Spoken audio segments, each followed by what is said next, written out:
जय हिंद, वंदे मातरम दोस्तों। Welcome to GK classes. मैं उम्मीद करता हूं कि आप लोग स्वस्थ होंगे और आपकी तैयारी अच्छे से चल रही होगी। दोस्तों, यदि आप जीआईसी प्रवक्ता परीक्षा की तैयारी कर रहे हैं तो ये वीडियो आपके लिए बहुत ही हेल्पफुल होने वाला है, क्योंकि आपको अच्छे से पता है कि आपके एग्ज़ाम में 120 क्वेश्चन पूछे जाएंगे, जिनमें से 80 प्रश्न आपके विषय से आएंगे और 40 प्रश्न सामान्य अध्ययन से पूछे जाएंगे। सामान्य अध्ययन में हम लोग बात करेंगे भारतीय संविधान एवं राज्य व्यवस्था की, और आज की इस वीडियो में हम लोग उद्देशिका के बारे में बात करने वाले हैं। संविधान की उद्देशिका कितनी इम्पोर्टेंट है, इसके बारे में आप अच्छी तरह से जानते हैं। तो आज की इस वीडियो में हम लोग संविधान की उद्देशिका को समझेंगे। उद्देशिका क्या है, उद्देशिका का मतलब क्या है, उद्देशिका में क्या कहा गया है, इन सारी चीज़ों पर हम लोग बात करने वाले हैं। तो चलिए बिना देर किए आज की इस क्लास को शुरू करते हैं। लेकिन शुरू करने से पहले एक निवेदन है कि यदि अभी तक आपने चैनल सब्सक्राइब नहीं किया है तो कर दीजिए, घंटे वाले बटन को दबा दीजिए और ऑल पर क्लिक कर दीजिए, ताकि जैसे मैं कोई वीडियो अपलोड करूं उसकी सूचना आपको तुरंत मिल जाए। तो चलिए बिना देर किए शुरू करते हैं।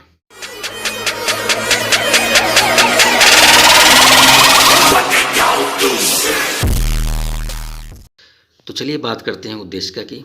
उद्देशिका की बात करें तो इसमें कहा गया कि किसी दस्तावेज की उद्देशिका या प्रस्तावना उस दस्तावेज के आरंभ में अभिव्यक्त वह कथन है जो उस दस्तावेज के उद्देश्यों एवं उनमें अंतर्निहित दर्शन को प्रस्तुत करता है। थोड़ा थोड़ा आप समझ गए होंगे कि उद्देशिका का मतलब क्या है। उद्देशिका का मतलब होता है कि यदि आपके पास कोई फाइल है या कोई दस्तावेज है तो शुरू में उस फाइल के अंदर क्या लिखा गया है, उस फाइल के अंदर कौन सी बातें बताई गई हैं, वो आपको शुरू में संक्षेप में बता दिया जाएगा। जो शुरू में संक्षेप में बताया जाता है वही उसकी प्रस्तावना, उसकी उद्देशिका कहलाती है। कहने का कुल मतलब ये है कि आप उद्देशिका या प्रस्तावना को पढ़कर ये समझ सकते हैं कि इस दस्तावेज या इस फाइल के अंदर क्या बातें कही गई हैं। ठीक है, तो उद्देशिका बहुत ही इंपॉर्टेंट होती है। उद्देशिका को पढ़कर ही हम लोग दस्तावेज या फाइल के अंदर क्या बातें कही गई हैं ये हम लोग समझ सकते हैं। ठीक है, चलिए इसको हम लोग थोड़ा और डिटेल में समझते हैं। संविधान के उद्देश्यों को प्रकट करने के लिए सबसे पहले एक उद्देशिका या प्रस्तावना प्रस्तुत की जाती है। ठीक है, आप कोई भी बात कहने चल रहे हैं तो आपको बताना होता है कि आप किस टॉपिक पे बात करने जा रहे हैं। जैसे आप कोई एप्लीकेशन ही लिखते हैं तो उसमें आप सब्जेक्ट लिखते हैं कि आपको इस विषय में छुट्टी चाहिए या ये परेशानी है, इस चीज़ के लिए आप ये एप्लीकेशन लिख रहे हैं। भारतीय संविधान की उद्देशिका ऑस्ट्रेलियाई संविधान से प्रभावित मानी जाती है। उद्देशिका संविधान की सार मानी जाती है। ये भी आप जान लीजिए कि जो भी चीज़ें संविधान में लिखी गई हैं वो समझने के लिए आप सिर्फ उद्देशिका पढ़ लीजिए तो आपको आइडिया लग जाएगा कि संविधान में कौन कौन सी बातें बताई गई हैं। ठीक है, तो उद्देशिका को संविधान का सार भी कहा जाता है और संविधान की कुंजी भी कही गई है। ठीक है, उद्देशिका को संविधान का कुंजी कहा गया है। तो उद्देशिका संविधान की सार मानी जाती है और लक्ष्य को प्रकट करती है। संविधान का दर्शन भी इसी के माध्यम से प्रकट होता है। अगर आप उद्देशिका को पढ़ लेते हैं तो आपको संविधान के बारे में आइडिया लग जाएगा कि संविधान में क्या बातें कही गई हैं। ठीक है, आगे कहा गया कि संविधान किन आदर्शों आकांक्षाओं को प्रकट करता है, इसका निर्धारण भी उद्देशिका के द्वारा ही होता है। सर्वोच्च न्यायालय के मतानुसार उद्देशिका का प्रयोग संविधान निर्माताओं के मस्तिष्क में झांकने और उनके उद्देश्य को जानने में प्रयोग की जा सकती है। उद्देशिका यह घोषणा करती है कि संविधान अपनी शक्ति सीधे जनता से प्राप्त करता है। उद्देशिका में ये बात कही गई कि संविधान के पास जो भी पावर है वो सीधा कहाँ से प्राप्त है, जनता से प्राप्त है। इसीलिए यह हम भारत के लोग से प्रारंभ होती है। अभी हम लोग जब आगे बात करेंगे कि उद्देशिका में क्या लिखा गया तो उसमें शुरुआत हम भारत के लोग से ही होगी। केहर सिंह बनाम भारत संघ के वाद में कहा गया कि संविधान सभा भारतीय जनता का सीधे प्रतिनिधित्व नहीं करती थी, अर्थात संविधान विधि की विशेष अनुकृपा प्राप्त नहीं कर सकता है, परंतु न्यायालय ने इसे खारिज करते हुए संविधान को सर्वोपरि माना है, जिस पर कोई प्रश्न नहीं उठाया जा सकता है। तो ये तो बात रही कि उद्देशिका क्या है, उसका मतलब क्या है। आइए अब आगे बात करते हैं। तो उद्देशिका को हम लोग समझ चुके हैं। अब हम लोग बात करते हैं संविधान दिवस के बारे में। संविधान दिवस हर वर्ष 26 नवंबर को मनाया जाता है। क्यों मनाया जाता है इसको भी जान लेते हैं। भारत का संविधान अपनाने के उपलक्ष्य में हमारे देश में हर वर्ष 26 नवंबर को संविधान दिवस मनाया जाता है। भारत की संविधान सभा ने 26 नवंबर 1949 को भारत के संविधान को अपनाया था। जो 26 जनवरी 1950 को लागू हुआ। ये तो हम लोग जानते ही हैं कि संविधान 26 जनवरी 1950 को लागू हुआ था, लेकिन अपनाया कब गया था? 26 नवंबर 1949 को। इसीलिए हर वर्ष 26 नवंबर को संविधान दिवस मनाया जाता है। नागरिकों के बीच संविधान के मूल्यों को बढ़ावा देने के लिए प्रत्येक वर्ष 26 नवंबर को संविधान दिवस के रूप में मनाने के भारत सरकार के निर्णय को सामाजिक न्याय एवं अधिकारिता मंत्रालय ने 19 नवंबर 2015 को अधिसूचित किया। तो संविधान दिवस कब मनाया जाता है? 26 नवंबर को मनाया जाता है। क्यों मनाया जाता है? क्योंकि 26 नवंबर 1949 को भारत ने संविधान को अपनाया था। ठीक है, चलिए आगे बढ़ते हैं। तो अभी तक हम लोगों ने ये समझा कि उद्देशिका क्या है, उद्देशिका का मतलब क्या है। अब हम लोग ये जानेंगे कि उद्देशिका में क्या बातें कही गई हैं। तो आइए संविधान की उद्देशिका को समझते हैं। संविधान की उद्देशिका को समझने के लिए हमें ये देखना होगा कि संविधान की उद्देशिका में क्या क्या बातें कही गई हैं। तो चलिए देखते हैं। संविधान की उद्देशिका में कहा गया कि हम भारत के लोग भारत को एक संपूर्ण, प्रभुत्व संपन्न, समाजवादी, पंथ निरपेक्ष, लोकतंत्रात्मक गणराज्य बनाने के लिए तथा उसके समस्त नागरिकों को सामाजिक, आर्थिक और राजनैतिक न्याय, विचार, अभिव्यक्ति, विश्वास, धर्म और उपासना की स्वतंत्रता, प्रतिष्ठा और अवसर की समता प्राप्त कराने के लिए तथा उन सब में व्यक्ति की गरिमा और राष्ट्र की एकता और अखंडता सुनिश्चित करने वाली बंधुता बढ़ाने के लिए दृढ़ संकल्प होकर अपनी संविधान सभा में आज तारीख 26 नवंबर 1949 ईस्वी यानी मिति मार्गशीर्ष शुक्ल सप्तमी संवत 2006 विक्रमी को अंगीकृत, अधिनियमित और आत्मार्पित करते हैं। तो संविधान की उद्देशिका में कहा गया कि सभी लोगों को विचार रखने की पूरी आज़ादी है, बोलने की आज़ादी है। आप किस धर्म को मानना चाहते हैं, किस धर्म को नहीं मानना चाहते हैं, इसकी स्वतंत्रता है। सभी लोगों को समान अवसर दिया जाएगा। इन सारी बातों को उद्देशिका में कहा गया और समझाया गया। तो अगर आपको संविधान में क्या बातें कही गई हैं ये समझना है तो उसके पहले आपको उद्देशिका को समझना पड़ेगा।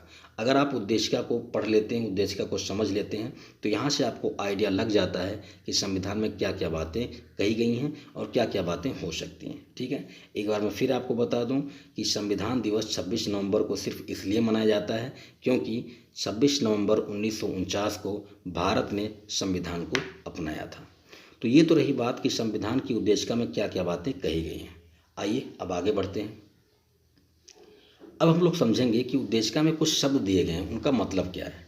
तो सबसे पहले संप्रभु, इस शब्द का क्या मतलब है? इस शब्द का मतलब है कि राज्य की सर्वोपरि राजनैतिक शक्ति है और यह घोषणा करती है कि राज्य की राजनैतिक सीमाओं के भीतर इसकी सत्ता सर्वोपरि है तथा यह किसी बाहरी शक्ति की प्रभुता को स्वीकार नहीं करती है। दूसरा शब्द है समाजवादी। समाजवादी का क्या मतलब है कि भारतीय समाजवाद अनिवार्य रूप से लोकतांत्रिक होना चाहिए। समाजवादी लक्ष्यों की प्राप्ति लोकतांत्रिक माध्यमों से होनी चाहिए। यह शब्द भारत को एक जन कल्याणकारी राज्य के रूप में स्थापित कर देता है। तो जो भी भारत में होगा, जो भी हमारे देश में होगा, वो लोकतांत्रिक तरीके से होना चाहिए। अगर ऐसा होता है तो भारत को एक जन कल्याणकारी राज्य के रूप में स्थापित किया जाता है या किया जा सकता है या किया गया है। अगला शब्द है जनतंत्र। अनुच्छेद 19 और 326 जनतंत्र से संबंधित है।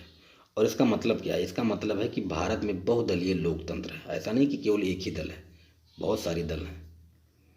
अगला शब्द है गणतंत्र। गणतंत्र का मतलब है कि राज्य प्रमुख निर्वाचित होगा, ना कि वंशानुगत। मतलब ये है कि ऐसा नहीं है कि एक लोग कोई राज प्रमुख हो गए, उसकी आने वाली पीढ़ी राज प्रमुख होती जाएगी। पहले बेटा होगा, फिर पोता होगा, फिर परपोता होगा, ऐसा कुछ नहीं है। राज प्रमुख को निर्वाचन में भाग लेना पड़ेगा, उसको निर्वाचित किया जाएगा। ऐसा नहीं है कि वंशानुगत चलता जाएगा। तो इसका मतलब होता है गणतंत्र। गणतंत्र का मतलब है कि निर्वाचन होगा, उसके बाद आपको प्रमुख बनाया जाएगा। अगला शब्द है पंथ निरपेक्षता। पंथ निरपेक्षता का क्या मतलब है? इसका अर्थ लौकिकता को आध्यात्मिकता पर वरीयता देना है, धर्म पर आधारित भेदों का सम्मान करना, अन्य धर्मों के प्रति राज्य द्वारा तटस्थता बरतना ही निरपेक्षता है। ऐसे राज्य किसी एक धर्म को प्रोत्साहन न देकर विभिन्न धर्मों के मध्य सहिष्णुता तथा सहयोग बढ़ाने का कार्य करें। यह एक कर्तव्य जिसके पालन से विभिन्न धर्मों के सह अस्तित्व स्वीकार किया जाता है। इसका लाभ यह है कि राज्य किसी धर्म के अधीन नहीं होता है। जैसे इस्लामिक गणतंत्र ईरान में इस्लाम गणतंत्र से भी अधिक महत्वपूर्ण है। ठीक है, तो ऐसा नहीं है कि आपको बस एक ही धर्म दे दिया गया है, उसी धर्म को आपको मानना है, ऐसा कुछ नहीं। आपकी इच्छा है, जिस धर्म को मानना चाहते हैं आप उस धर्म को मान सकते हैं। इस प्रकार के राज्य विधि के समक्ष समता बरतते हैं और नागरिकों के बीच धार्मिक आधार पर विभेद नहीं करते हैं, उनको समान अवसर भी उपलब्ध कराया जाता है। इस प्रकार के राज्य धर्म विरोधी और अधार्मिक ना होकर धर्म निरपेक्ष होते हैं। सभी धर्मों को मानना, सभी धर्मों को समान सम्मान देना। वे अपने नागरिकों को इच्छा अनुसार धर्म के पालन का अधिकार देते हैं। भारतीय संविधान के अनुच्छेद 25 से 28 इससे संबंधित हैं, जिससे स्पष्ट है कि पंथ निरपेक्षता कोई उधार लिया गया शब्द नहीं है। भारतीय साहित्य में सर्वधर्म समभाव के आदर्श के रूप में यह मौजूद था। यहाँ धर्म पर आधारित विभेद का विरोध किया गया है। धर्म पर आधारित विभेद यानी अलग अलग धर्मों के बारे में जो लोग कहते हैं, उनमें जो अंतर स्पष्ट करते हैं, उनका विरोध किया गया है, ना कि राज्य का धर्म से संबंध का। किस राज्य का किस धर्म से संबंध है, इसका विरोध नहीं किया गया है। धर्म पर आधारित विभेद का विरोध किया गया है। ठीक है, तो ये तो रही बात पंथ निरपेक्षता की, कि आप जिस धर्म को मानना चाहते हैं आप मान सकते हैं, आप पूरी तरह स्वतंत्र हैं, आपको कोई भी दबाव नहीं दिया जाएगा। अब हम लोग बात करेंगे उद्देशिका के उद्देश्य का। भाई प्रस्तावना दी जाती है, उद्देशिका लिखी गई है, तो उसका क्या मतलब, उसका क्या उद्देश्य है, तो आइए देखते हैं। उद्देशिका का पहला उद्देश्य है कि उद्देशिका यह बताती है कि संविधान जनता के लिए ही है और जनता ही अंतिम संप्रभु है। ये जो संविधान बनाई गई है ये जनता के लिए ही है, जनता ही सब कुछ है। दूसरी बात क्या है, उद्देशिका लोगों को के लक्ष्यों आकांक्षाओं को प्रकट करती है। ये उद्देशिका का महत्वपूर्ण उद्देश्य है कि लोगों के क्या लक्ष्य हैं, उनकी क्या आकांक्षाएं हैं, उनको बताती है। तीसरी बात, इसका प्रयोग किसी अनुच्छेद में विद्यमान अस्पष्टता को दूर करने में हो सकता है। भाई संविधान में बहुत सारी अनुच्छेद हैं, अगर किसी भी अनुच्छेद में कोई भी बातें स्पष्ट रूप से नहीं समझ में आ रही हैं तो आप उद्देशिका की मदद से उसको स्पष्ट रूप से समझ सकते हैं या समझा सकते हैं। यानी अनुच्छेद में विद्यमान अस्पष्टता को उद्देशिका की सहायता से दूर किया जा सकता है। अगली बात क्या है, यह माना जा सकता है कि संविधान किस तारीख को बना और पारित हुआ था। ये उद्देशिका के द्वारा आप समझ सकते हैं कि संविधान कब बना, कब पारित हुआ। ठीक है, तो ये उद्देशिका के उद्देश्य है। अब हम लोग बात करेंगे उद्देशिका की प्रकृति की, कि उद्देशिका की क्या प्रकृति है, क्या नेचर है। सबसे पहली बात, यह संविधान का महत्वपूर्ण अंग नहीं है, क्योंकि यह राज्य के तीनों अंगों को कोई शक्ति नहीं देती है। वे अपनी शक्तियां संविधान के अन्य अनुच्छेदों से प्राप्त करती हैं। इसी प्रकार यह उनकी शक्तियों पर कोई रोक नहीं लगाती है। तो यहाँ पर जो उद्देशिका का नेचर है, हमको समझ में यह आता है कि यह संविधान का महत्वपूर्ण अंग नहीं है। ठीक है, दूसरी बात क्या है, उद्देशिका संविधान के किसी भाग पर कोई बल नहीं देती है। संविधान के अनुच्छेद और इसमें संघर्ष होने पर अनुच्छेद को वरीयता मिलेगी। संविधान के अनुच्छेद और उद्देशिका में अगर संघर्ष होता है तो अनुच्छेद को वरीयता दी जाएगी। तीसरी बात, न्यायालय में इसके आधार पर कोई वाद नहीं लाया जा सकता है और ना ही वे इसे लागू कर सकते हैं। ऐसा नहीं कि आप उद्देशिका के आधार पर कोई मैटर लेकर कोर्ट में पहुंच जाते हैं और कहते हैं कि उद्देशिका में ऐसा कहा गया है तो आपको ये मानना पड़ेगा। ऐसा कुछ नहीं है। संविधान के अनुच्छेदों में जो बात कही गई है उन्हीं को लेकर आप लागू कर सकते हैं। चौथी बात क्या है कि इसी कारण इसे कई बार मात्र शोभात्मक आभूषण भी कहा गया है। कि मतलब होता है ना कि कई बार आप कोई आभूषण पहन लेते हैं, उसकी कोई वैल्यू नहीं होती है, बस सुंदर लगता है दिखने में। सर्वोच्च न्यायालय भी इसकी सीमित भूमिका मानता है। इसका प्रयोग संविधान में विद्यमान अस्पष्टता को दूर करने में किया जा सकता है। अभी हम लोगों ने समझा कि अगर संविधान के अनुच्छेद में कोई बात स्पष्ट नहीं है तो आप उद्देशिका की मदद से उसको स्पष्ट कर सकते हैं। बाकी उद्देशिका बहुत ज़्यादा पावरफुल नहीं मानी जाती। उद्देशिका का सिर्फ इतना मतलब है कि आप अंदर कौन कौन सी बातें कह रहे हैं वो आपको शॉर्ट फॉर्म में बता दिया गया है। ठीक है, आगे बढ़ते हैं। अब हम लोग बात करेंगे कि उद्देशिका संविधान के एक भाग के रूप में। अब ये क्या है, एक भाग के रूप में। इसमें दो प्रकार के मत हैं। पहला है परंपरागत मत। दो प्रकार के लोगों ने अपना अपना मत रखा था। परंपरागत मत में कौन से लोग आते हैं और इसमें क्या कहा गया? इसमें कहा गया कि उद्देशिका को संविधान का भाग नहीं माना है। उद्देशिका को संविधान का भाग नहीं माना जाता है। क्यों? क्योंकि यदि विलोपित भी कर दें तो भी संविधान अपनी विशेष स्थिति बनाए रख सकता है। मतलब यह है कि उद्देशिका को संविधान का भाग नहीं माना गया। ऐसा क्यों किया गया? ऐसा ये कहा गया कि अगर उद्देशिका को हटा दिया जाए, प्रस्तावना को हटा दिया जाए, तब भी संविधान पर कोई फर्क नहीं पड़ेगा। इसे पुस्तक के पूर्व परिचय के रूप में समझा जा सकता है कि मतलब पुस्तक में क्या बातें कही गई हैं, इसको पढ़कर आप समझ सकते हैं, इंट्रोडक्शन के रूप में। यह मत सर्वोच्च न्यायालय ने बेरूवारी यूनियनवाद 1960 में प्रकट किया था। इन सारी बातों को सर्वोच्च न्यायालय ने 1960 में कहा था कि उद्देशिका संविधान का कोई भाग नहीं है, उद्देशिका को अगर हटा दिया जाए तो भी संविधान पर कोई फर्क नहीं पड़ेगा। सर्वोच्च न्यायालय ने निर्णय दिया कि जहां संविधान की भाषा संदिग्ध हो वहां प्रस्तावना विविध निर्वाचन में सहायता करती है, इसलिए विधायिका प्रस्तावना में संशोधन नहीं कर सकती है। कहीं पर भी कोई भाषा संदिग्ध होती है तो प्रस्तावना से आप उस चीज़ को समझ सकते हैं। ठीक है, आगे देखते हैं। तो अभी तक हम लोगों ने परंपरागत मत को समझा, यानी पुरानी विचारधाराएं क्या कहती थी? पुरानी विचारधाराएं उद्देशिका को संविधान का भाग नहीं बताती थी और उनका कहना था कि यदि उद्देशिका को हटा दिया जाए तो संविधान पर कोई फर्क नहीं पड़ेगा। लेकिन अब नवीन मत क्या कहता है, इसके बारे में जानते हैं। नवीन मत के अनुसार उद्देशिका संविधान का एक भाग है। नवीन मत इसे संविधान का एक भाग बताता है। केशवानंद भारती बनाम केरल राज्य 1973 में दिए निर्णय में सर्वोच्च न्यायालय ने इसे संविधान का एक भाग बताया है। 1973 में केशवानंद भारती और केरल राज्य के बीच एक मामला सर्वोच्च न्यायालय में गया और उस मामले का निर्णय सुनाते समय सर्वोच्च न्यायालय ने यह कहा कि उद्देशिका संविधान का एक भाग है। संविधान का एक भाग होने के कारण ही संसद इसे 42वें संविधान संशोधन से संशोधित किया था तथा समाजवादी, पंथनिरपेक्ष और अखंडता शब्द जोड़ दिए थे। वर्तमान में नवीन मत ही मान्य है, नई विचारधारा ही मानी जाती है आज की डेट में। मतलब ये है कि आज के समय में उद्देशिका संविधान का एक भाग है। ठीक है, तो दो प्रकार के मत थे। पहला परंपरागत मत था जो ये कहता था कि उद्देशिका संविधान का भाग नहीं है, और एक दूसरा नवीन मत है जो ये कहता है कि उद्देशिका संविधान का एक भाग है। ठीक है, आगे बढ़ते हैं। अब हम लोग ये समझेंगे कि भाई उद्देशिका या संविधान से हमें क्या अपेक्षाएं हैं। ठीक, तो पहली अपेक्षा न्याय बहुत ज़रूरी है। सामाजिक, आर्थिक तथा राजनीतिक न्याय के वे प्रकार हैं जो संविधान में भारतीय नागरिकों को देने की वकालत की गई है। एक व्यक्ति एक वोट राजनीतिक न्याय के लिए आवश्यक है।